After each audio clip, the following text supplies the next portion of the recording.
नमस्कार दोस्तों, welcome back to motor defined. मैं हूं आपका होस्ट और दोस्त सरिंदम घोष और आज मैं आप लोगों के लिए लेकर हाजिर हूं 2026 ट्रायम्फ स्पीड 400।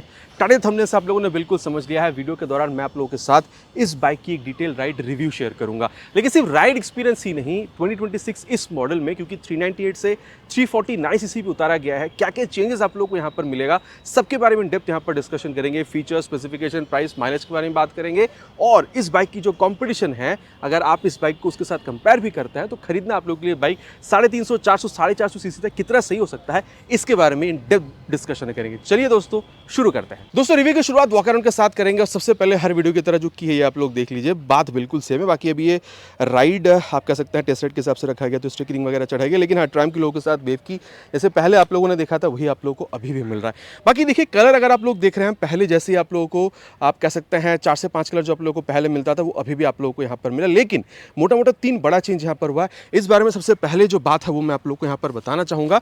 देखिए पहले आप लोगों को यहाँ पर जो व्हीकल इमोबिलाइजर सिस्टम है वो आप लोगों को मिलता था, जो अभी आप लोगों को यहाँ पर देखने मिल नहीं रहा है, तो ये चीज़ यहाँ पर कंपनी ने हटा दी है। इसकी वजह से प्राइस भी घटी है, इसके बारे में बात करेंगे। अब नेक्स्ट चेंज अगर आप लोग देख रहे हैं तो वो आप लोगों को यहाँ पर इसकी इंजन में मिलेगा। पहले आप लोगों को TR सीरीज 400 लिखा हुआ मिलता था इंजन में, जो अभी आप लोगों को मिल नहीं रहा है, सिर्फ TR सीरीज यहाँ पर लिखी है। तो इससे आप लोग समझ सकते हैं पहले वाली इंजन है या फिर अभी वाली ये 2026 वाली इंजन है, जो पहले 398 सीसी की थी, अभी आप लोग को यहाँ पर 349 CC single cylinder DOHC 4 valve liquid cool फिलेटेड इंजन जो है ये आप लोगों को कंपनी बिल्कुल यहाँ पर ऑफर करती है। अब अगर यहाँ पर ये सीसी घटी है तो लाजमी की पावर टॉर्क भी घटेगा पहले के मुकाबले। अभी अगर आप लोग देख रहे हैं तो अभी आप लोग यहाँ पर 37 PS तक का जो पावर है ये आप लोगों को मिल जाएगा 32 न्यूटन मीटर टॉर्क के साथ। लेकिन अगर आप लोग थक्स्टन या फिर जो न्यूली लॉन्च ट्रैकर 400 देख रहे हैं तो वहाँ पर अभी भी आप लोगों को 40 PS तक का जो पावर है वो आप लोगों को बिल्कुल मिल जाता है। बाकी दोस्तों देखिए इंजन में इंटरनली चेंज करा गया है। यहाँ पर इसकी जो कैम शाफ्ट है, जो क्रैंक शाफ्ट है चेंज करा गया है, इंजन को रीमैप करा गया है, स्ट्रोक को यहाँ पर छोटा करा गया है,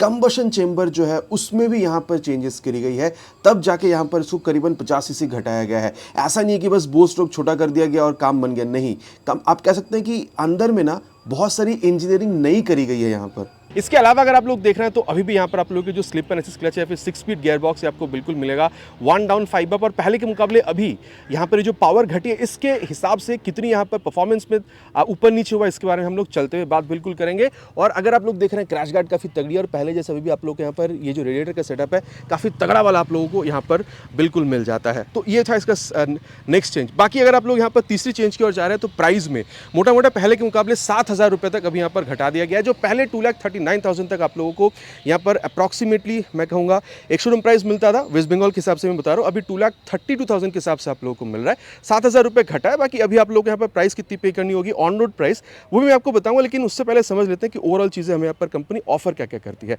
सबसे पहले जैसे मैं यहाँ पर की ऑन कर रहा हूँ, पहले पूरा चीज़ अभी भी लाया गया है आप लोगों को यहाँ पर, ये आप कह सकते हैं जो LED या DRL आपको मिल रहा है ट्रायम्फ के लोगों के साथ मिल रहा है। और अगर मैं यहाँ पर इसकी इग्निशन को ऑन करूँ तो यहाँ पर high beam low beam password के लिए स्विच हमें बिल्कुल पहले जैसे मिल रहा है, हाई बीम लो बीम और पासवर्ड में ऑपरेट कर सकता हूँ। बाकी यहाँ पर आप देख सकते हैं इसको भी हम लोग टॉगल कर सकते हैं, ये कुछ इस तरीके से, ठीक है। अब इसको मैं यहाँ पर कर देता हूँ बंद। इसके अलावा अगर आप लोग देख रहे हैं तो यहाँ पर ये जो स्विच के हिसाब से आप लोग यहाँ पर ये जो हज़ार्ड लैम्प का ऑप्शन ये भी आप लोग यूज़ कर सकते हैं। बाकी यहाँ पर फिक्स टाइप का जो LED टर्न इंडिकेटर है ये आप लोगों को यहाँ पर बिल्कुल मिल जाएगा। इसके अलावा आप कह सकते हैं 43mm तक का ये जो USD फोक है ये आप लोगों को अभी भी पहले जैसे मिल रहा है, जहाँ पर आप लोगों को ये आप कह सकते हैं कि यहाँ पर ये जो रिफ्लेक्टर है ये आप लोगों को बिल्कुल मिलेगा। बाकी अगर आप लोग देख रहे हैं काफ़ी तगड़ा वाला फाइबर का जो मडगार्ड है ये आप लोग को यहाँ पर मिल जाएगा। 110/80 सेक्शन तक का टायर ये आप लोगों को पहले जैसे भी मिल रहा है with 17 inches of alloy wheel. बाकी कलर पहले जैसे आपको मिलेगा, ये मैंने ऑलरेडी आप लोगों से कही है। यहाँ पर डुअल चैनल ABS का सेटअप पहले भी आपको मिलता था, अभी भी आपको मिला। ट्रैक्शन कंट्रोल पहले मिलता था, अभी भी आपको बिल्कुल मिलेगा। और साथ ही पहले जैसे अभी भी आप लोगों को यहाँ पर ये रेडियली माउंटेड बाइब्री कैलिपर के साथ 300mm तक का ये जो आप कह सकते हैं बड़ा सा ब्रेक डिस्क ये अभी भी आप लोगों को यहाँ पर बिल्कुल मिल जाता है। बाकी मैंने इंजन के बारे में आप लोगों को यहाँ पर बता ही दिया है। अब यहाँ पर मैं आप लोगों को जो एग्जॉस्ट साउंड है बिल्कुल सुनाना चाहूँगा। एग्जॉस्ट की यहाँ पर ये जो कलर वगैरह पहले जैसे वो सिल्वर फिनिश के साथ मेटालिक फिनिश के साथ रखी गई है। एक बार न्यू वाली इस इंजन की जो आवाज़ है ये मैं आप लोगों को यहाँ पर सुना दूँ, फिर मैं पुरानी वाली इंजन जो थी उसकी भी आवाज़ सुनाता हूँ। सुन लीजिए पहले नई वाली इंजन की आवाज़।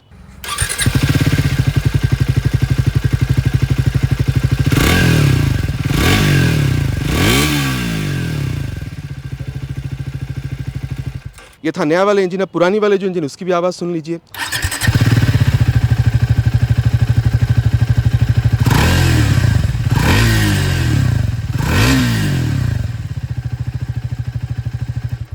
बाकी अब आप लोगों को कौन सी आवाज़ ज़्यादा सही लगी आप लोग कमेंट करिए, लेकिन मैं कहूँगा देखिए बहुत ज़्यादा डिफरेंस तो नहीं, लेकिन हाँ पुरानी वाली इंजन थोड़ी सी और बेसियर आपको फील देती थी। अब यहाँ पर अगर आप लोग रियर व्यू देख रहे हैं तो पहले जैसे अभी भी ये ट्रायम्फ की लोगों के साथ ये जो टेल लैंप है जैसे पहले मिलता था मिल रहा है। आप देख सकते हैं ये जो ग्रैब हैंडल है पहले जैसे अभी भी आपको मिल रहा है। फ्रंट की तरह रेयर में भी यहाँ पर ये जो LED टर्न इंडिकेटर है विद दिस आप कह सकते हैं यहाँ पर ये मडगार्ड ये आपको बिल्कुल मिलेगा। नंबर प्लेट लगाने की जगह रिफ्लेक्टर और ऊपर एक जो लाइट है ये भी आप लोग को यहाँ पर जलता हुआ बिल्कुल दिख रहा है। और अगर आप लोग यहाँ पर इसकी ये रियर टायर देख रहे हैं तो आप लोगों को पहले जैसे अभी भी 150/70 सेक्शन तक का tyre with 17 inches of alloy wheel पहले जैसे अभी भी आप लोगों को मिलेगा, चाहे आप फ्रंट देख रहे हो या फिर आप रियर देख रहे हो, दोनों ही टायर आप लोग को यहाँ पर रेडियल भी मिलेगा। तो सेफ्टी बढ़ती है, मतलब ग्रिप अच्छा होता है और ऐसा माना भी जाता है कि हल्की सी फ्यूल एफिशिएंसी भी बेटर होती है। ठीक है, अब फ्यूल एफिशिएंसी के बारे में आगे बात करेंगे। बाकी आप देख सकते हैं एल्यूमिनियम स्विंग आर्म पहले की तरह अभी भी आप लोगों को मिल रहा है। और अगर आप लोग ब्रेकिंग देख रहे हैं तो पहले जैसे अभी भी आप लोगों को 230 m तक का जो है बिल्कुल आप लोगों को यहाँ पर मिल जाएगा। और आप देख सकते हैं यहाँ पर आप लोगों को ये जो एडजस्टेबल मोनोशॉक सस्पेंशन का सेटअप है ये भी आप लोगों को बिल्कुल मिलेगा। और आप देख सकते हैं यहाँ पर ये जो साइड गार्ड है ये आपको मिलेगा। मेन स्टैंड तो पहले भी आपको नहीं मिलता था, अभी भी नहीं मिल रहा है। बाकी side stand with side stand cut off sensor and 6-स्पीड गियर बॉक्स ये आपको मिलेगा, 1 डाउन 5 अप। अब दोस्तों अगर मैं आप लोग को यहाँ पर बताऊँ रॉयल इनफील्ड 350cc के बारे में, तो अगर आप यहाँ पर सस्पेंशन ब्रेक या फिर अगर आप लोग यहाँ पर टायर देख रहे हैं फ्रंट में आप लोग को यहाँ पर चीज़ बेटर मिलेगा। इनफैक्ट अगर आप लोग इंजन की पावर टॉर्क देख रहे हैं वहाँ से आप चाहे क्लासिक मीटियोर या फिर आप यहाँ पर बुलेट देख लीजिए या फिर आप यहाँ पर हंटर देख लीजिए, उससे यहाँ पर आपको चीज़ बेहतर मिल रहा है। ठीक है, इसके अलावा अगर आप लोग रियर पर आते हैं तो टायर यहाँ पर आपको बेहतर मिल रहा है। बाकी ब्रेक डिस्क वहाँ पर 270 के, यहाँ पर आप लोग को 230 का मिल जाएगा। बाकी वहाँ पर डुअल हाइड्रोलिक शॉक अब्जॉर्बर है, यहाँ पर आप लोग को मोनोशॉक मिल जाएगा। बाकी अगर आप लोग यहाँ पर हार्ले डेविडसन X440 के मुकाबले देख रहे हैं तो वहाँ के मुकाबले यहाँ पर वैसे तो सीसी कम है, लेकिन फिर भी अगर आप लोग टायर वगैरह देखते हैं वहाँ पर आप लोगों को रेडियल नहीं मिल रहा है, जो चीज़ आप लोगों को यहाँ पर रेडियल मिल रहा है। या फिर अगर आप लोग यहाँ पर पावर देखते हैं तो डेफिनेटली वहाँ के मुकाबले यहाँ पर आप लोगों को पावर जो है हल्की से आप लोगों को यहाँ पर ज़्यादा ही मिलता है। ठीक है, इसके अलावा अगर आप लोग यहाँ पर NS400 के मुकाबले देख रहे हैं अगेन आप लोगों को ऑलमोस्ट सिमिलर ही चीज़ें मिल रहा है। वहाँ पर 33.2 न्यूटन मीटर का टॉर्क है, यहाँ पर 32 है, तो हल्की सी वहाँ पर ज़्यादा है। अब अगर आप लोग गुरिल्ला 450 के मुकाबले देखते हैं, अब देखिए वो 450 है ये 350 है, 100 सीसी बढ़ जाती है तो पावर टॉर्क वहाँ पर आप लोग को ज़्यादा मिलता है। तो डेफिनेटली वहाँ पर आप लोग को हल्की सी और बेहतर आप कह सकते हैं जो परफॉर्मेंस वगैरह वो आपको मिलेगा। इस बारे में हम लोग चलते हुए बात करेंगे, फिर कंक्लूजन पर आके बात करेंगे। अब अगर मैं आप लोगों को बताऊँ यहाँ पर सीट के बारे में तो पहले जैसे ही रखा गया है, सीट हाइट 803 mm तक की, और आपकी हाइट अगर 5-6 तक की है तो आप लोग आराम से चला पाएंगे, नहीं तो टिप टॉप लोग यहाँ पर ज़्यादा करना हो सकता है। बाकी 3 लीटर की टैंक पहले जैसे ही मेटालिक आप लोग को अभी भी यहाँ पर बिल्कुल मिल जाएगा, जहाँ पर आप लोग को ट्रायम्फ का जो स्टिकरिंग है ये आप लोग को मिल रहा है। और आप लोग यहाँ पर माइलेज एटलीस्ट अब तो आप लोग 30 यहाँ पर बिल्कुल एक्सपेक्ट कर ही सकते हैं। यहाँ पर ये मतलब 50 सीसी के आसपास यहाँ पर घटी है, अब तो आप लोग 30 यहाँ पर बिल्कुल एक्सपेक्ट कर सकते हैं। ऊपर कम अगर आप लोगों को पहले भी मिला हुआ है तो नीचे प्लीज़ कमेंट पर लिखकर बताइएगा। 170 mm तक का ग्राउंड क्लियरेंस आप लोग एक्सपेक्ट करिएगा। और वेट जो है 179 किलोग्राम का जो पहले आपको मिलता था, अभी भी आप लोग का अप्रॉक्सीमेटली यहाँ पर सिमिलर वेट ही बिल्कुल मिलने वाला है। बाकी हैंडल बार अगर आप लोग देख रहे हैं काफ़ी चौड़ा आपको मिलेगा, स्टीयरिंग पोजीशन में काफ़ी अपराइट है। इस बारे में आगे चलते हुए बात मैं बिल्कुल आप लोगों के साथ करूँगा। हावी लो बीम पासवर्ड के लिए स्विच, यहाँ पर हेडलैम्प को टॉगल करने के लिए वाली स्विच, आप कह सकते हैं मीटर कंसोल को टॉगल करने के लिए आई का बटन, टर्न सिग्नल और हॉर्न आपको काफ़ी लाउड यहाँ पर आपको बिल्कुल मिलेगा। और यहाँ पर आप लोग को सीट है, मोबाइल चार्जिंग पोर्ट जो है ये भी आपको बिल्कुल मिलता है। किल स्विच है, यहाँ पर आपको हज़ार्ड लैम्प का स्विच मिल रहा है, नीचे इंजन ऑन करने का स्विच। बाकी एग्जॉस्ट साउंड मैंने आप लोग को यहाँ पर ऑलरेडी सुनाई है। अब अगर मैं आप लोग को मीटर कंसोल के बारे में बताऊँ, इमोबिलाइजर हटा दिया गया ऑलरेडी, मैंने आप लोगों से कही है।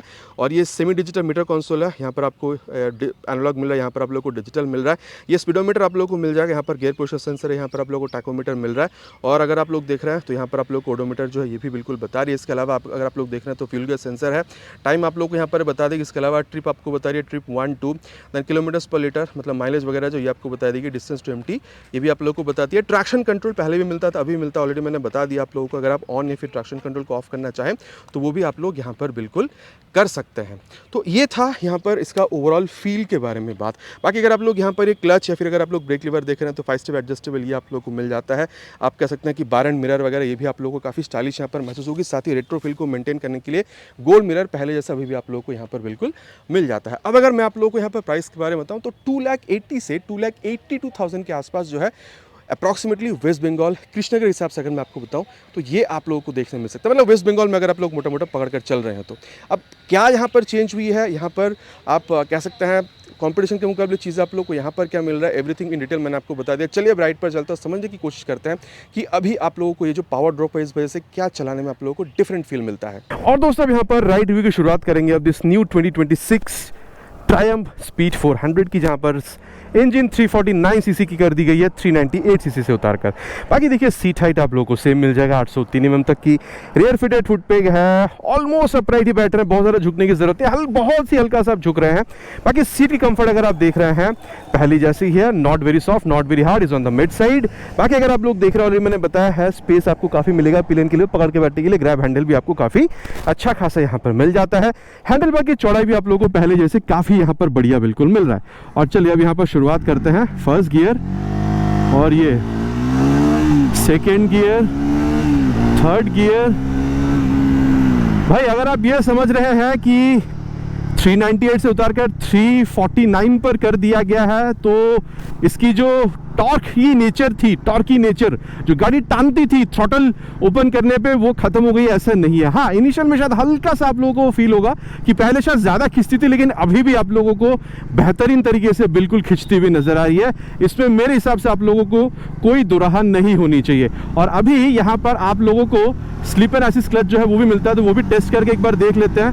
फोर्थ गियर पर है और ये देखिए आराम से मैंने यहाँ पर गियर डाउन करके क्लच छोड़ दिया है। फोर्थ से थर्ड गियर पर मैं आ गया हूँ और रियर टायर लॉक स्लिप कुछ भी नहीं हुआ। ये पहले भी इतना अच्छी तरीके से काम करता था, अभी भी आप लोगों को उतनी ही अच्छी तरीके से काम करती हुई बिल्कुल नजर आ रही है। मतलब कभी अगर आप लोग हाईवेज पर निकले हुए हैं जहाँ पर आपके सामने फट से कुछ आ जाता है, बहुत ज़्यादा स्पीड पर है, तो आप इंजन ब्रेकिंग करना चाहेंगे स्पीड को स्लो डाउन करने के लिए। मतलब रैपिड गियर डाउन करके जैसे आप क्लच छोड़ते हैं तो वहाँ पर रियर जो टायर है वो लॉक होकर स्लिप हो जाती है, तो उससे भी आप लोगों को यहाँ पर बिल्कुल राहत मिलता है। तो जैसे पहले जितना अच्छी तरीके से काम करती थी, आप कह सकते हैं कि अभी भी उतनी ही अच्छी तरीके से काम करती हुई आपको बिल्कुल नजर आती है। बाकी अब अगर आप लोग क्लच देख रहे हैं, मैं कहूँगा बहुत ज़्यादा सॉफ्ट नहीं है, लेकिन हाँ वही सॉफ्टर साइड पर आप कह सकते हैं, क्योंकि स्लिप एंड असिस्ट क्लच आप लोगों को मिल रहा है। बाकी अगर आप लोग देख रहे हैं तो यहाँ पर आप लोगों को जो गियर आप कह सकते हैं जो अप डाउन कर रहे हैं, मतलब गियर चेंज जब आप कर रहे हैं तो वहाँ पर आप लोगों को हल्के से एफर्ट के साथ आप या फिर डाउन शिफ्टिंग होता हुआ नजर आ रहा है, लेकिन हाँ हल्का सा एफर्ट आपको देना होता है। और चलिए अब यहाँ पर क्योंकि बात बहुत ज़्यादा हम लोग कर रहे हैं क्लच और गियर की, तो इसकी जो आप कह सकते हैं यहाँ पर एक्सीलरेशन टेस्ट है उसको कंप्लीट करते हैं, फिर यहाँ पर इसकी परफॉर्मेंस के बारे में आगे बात करते हैं। Already on first gear will start with 3 horns.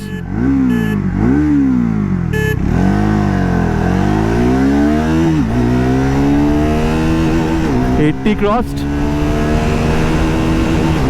100 crossed, 120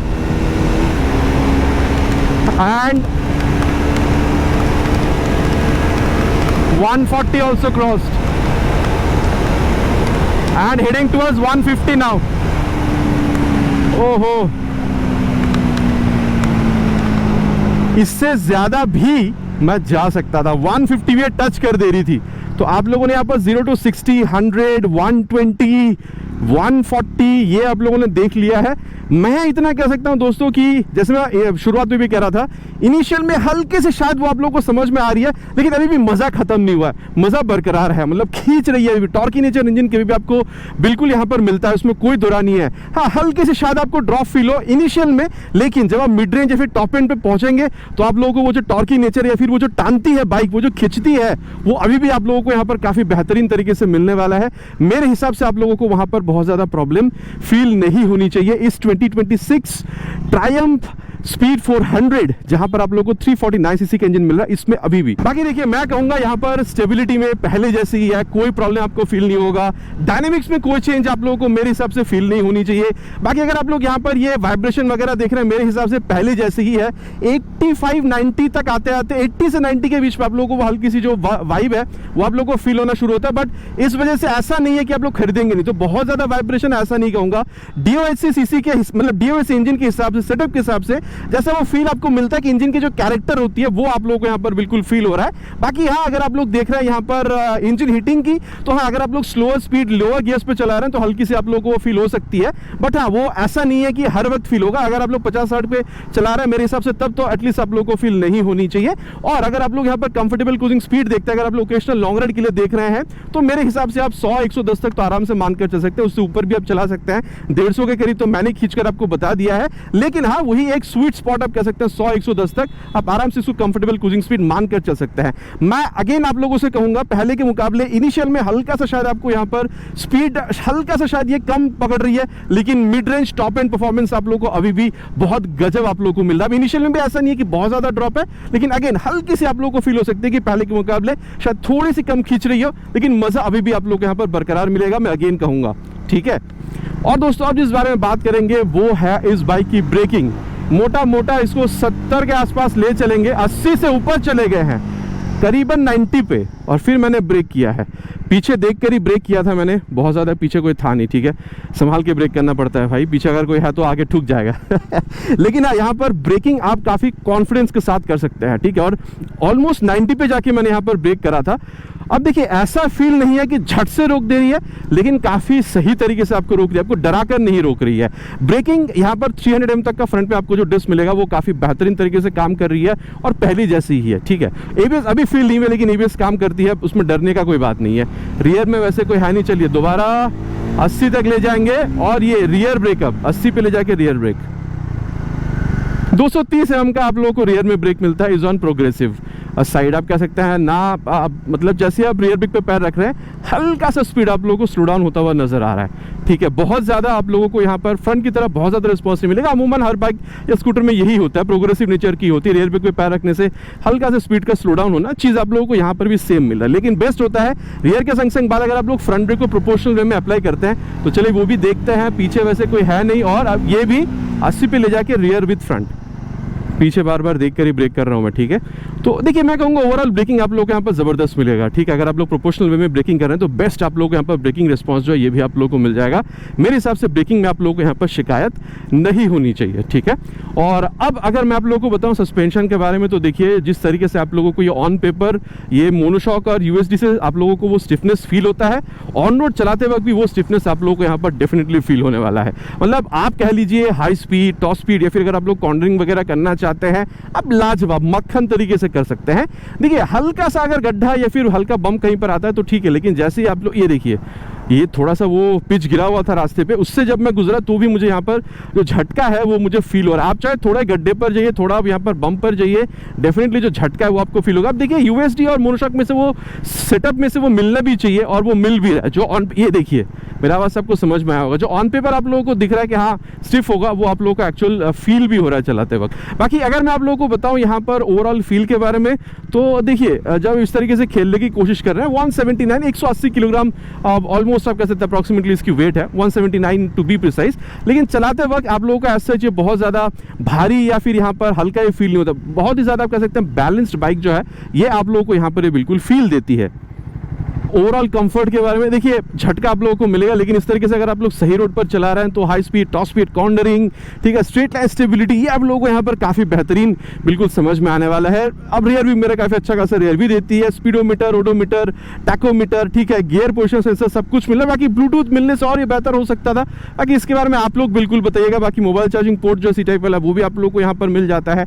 अब देखिए मैं तो कहूँगा डेली राइड के लिए अगर आप एक पावरफुल बाइक चाह रहे थे जहाँ पर आप लोगों को थ्रिल चाहिए, ठीक है, तो आप लोगों को यहाँ पर ये बाइक बिल्कुल महसूस होने वाला है, खास प्रोडक्ट। लेकिन अगर आप लोग ऐसा एक बाइक ढूंढ रहे हैं जहाँ पर सिटी राइड तो आप करेंगे, लेकिन साथ ही आप लोगों को थोड़ा सा वो लॉन्ग राइड पर भी निकलना है, इवन विथ पिलियन, तो भी मेरे ख्याल से जिस तरीके से सीट कंफर्ट है, सीट की यहाँ पर आप कह सकते हैं जो लंबाई वगैरह आप लोग को मिल रहा है, इसके हिसाब से आप कह सकते हैं कि थोड़ी सी लॉन्ग राइड पर भी अगर आप लोग निकल जाना चाहें तो भी आप लोगों को पिलियन के साथ प्रॉब्लम मेरे हिसाब से बहुत ज़्यादा नहीं होना चाहिए। लेकिन अगर आप लोग पिलियन के साथ निकलते हैं तो कुछ एक्स्ट्रा एक्सेसरीज जो है वो आप लोग को यहाँ पर इंस्टॉल करवाना पड़ सकता है।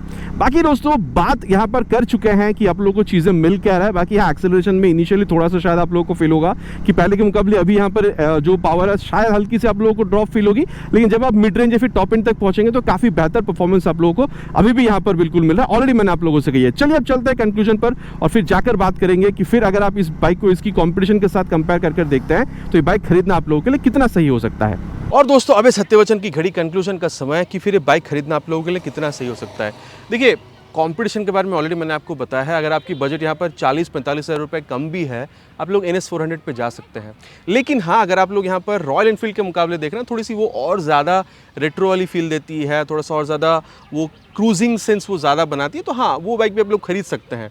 ठीक है, वो भी आप लोग को 2,60,65 मतलब 2,50,000 से 60 के बीच में वो बाइक भी आप लोगों को बिल्कुल मिल जाता है। इनफैक्ट अगर आप लोग इसको आप कह सकते हैं, यहाँ पर अगर आप लोग गुरिल्ला 450 से भी कंपेयर कर रहे हैं, हाँ, वहाँ पर बेस मॉडल अप्रॉक्सीमेटली 2,50,000 तक की उसकी एक शोरूम प्राइस है, तो यहाँ से 4-5 हज़ार रुपये वहाँ पर आपको ज़्यादा ही पे करना पड़ता है। लेकिन हाँ, अगेन आप लोग अगर देख रहे हैं तो यहाँ पर एक ब्रांड परसेप्शन मैटर करेगी। अब क्योंकि गुरिल्ला 450 में आप लोग को इसके मुकाबले आप लोग को अभी तो सीसी काफ़ी ज़्यादा मिल रहा है और पावर टॉर्क भी वहाँ पर ज़्यादा है, तो डेफिनेटली वहाँ पर आप थोड़ा सा और बेहतर परफॉर्मेंस वगैरह एक्सपेक्ट कर सकते हैं। लेकिन जब आप लोग इस बाइक पर आ रहे हैं तो मैं कहूँगा देखिए, डेफिनेटली आप लोग को इनिशियल पावर में हल्की सी ड्रॉप आप लोग को फील होगी, लेकिन मज़ा खत्म नहीं हुआ। जैसे आप टान रहे हैं ना, जैसे आप थ्रॉटल खोल रहे हैं, ये बाइक अभी भी काफ़ी टानती है, अभी भी काफ़ी यहाँ पर भागती है। तो मैं तो कहूँगा अभी यहाँ पर ये 5 से 10 हज़ार रुपये जो आप लोगों को ऑन रोड प्राइस पे और भी कम अभी आप लोगों को यहाँ पर देखने में मिल रहा है, तो अभी मेरे हिसाब से ना ये और ज़्यादा वर्दी भी बन गया, क्योंकि खिंचती तो अभी भी है, ठीक है, वो एक प्रीमियम ब्रांड तो अभी भी आप लोगों को मिल रहा है, फीचर स्पेसिफिकेशन वगैरह अभी भी ऑलमोस्ट सेम ही आपको मिल रहा है, ब्रेकिंग उतनी अच्छी जितनी पहले आपको मिलती थी अभी भी मिल रहा है, आप कह सकते हैं सस्पेंशन या फिर ओवरऑल हैंडलिंग जो है वो आपको उतनी ही अच्छी अभी भी मिल रही है, और एक्सेलरेशन भी ऐसा नहीं है कि मज़ा खत्म है, मज़ा अभी भी आप लोगों को काफ़ी बेहतर बिल्कुल समझ में आता है। बाकी देखिए दोस्तों, मेरे हिसाब से यहाँ पर इमोबिलाइजर हटाना नहीं चाहिए था। बाकी अब आप लोगों का क्या राय है इस बारे में, क्योंकि ये एक ऐसा चीज़ है जो इस ब्रांड में ही सिर्फ आप लोगों को मिलता था, ठीक है, इस सीसी की दूसरी और किसी बाइक में आप लोगों को डायरेक्टली ये चीज़ मिलता नहीं था। बाकी अब आप लोगों का क्या मानना है इस बारे में, नीचे आप लोग कमेंट पर लिखकर प्लीज़ बताइएगा।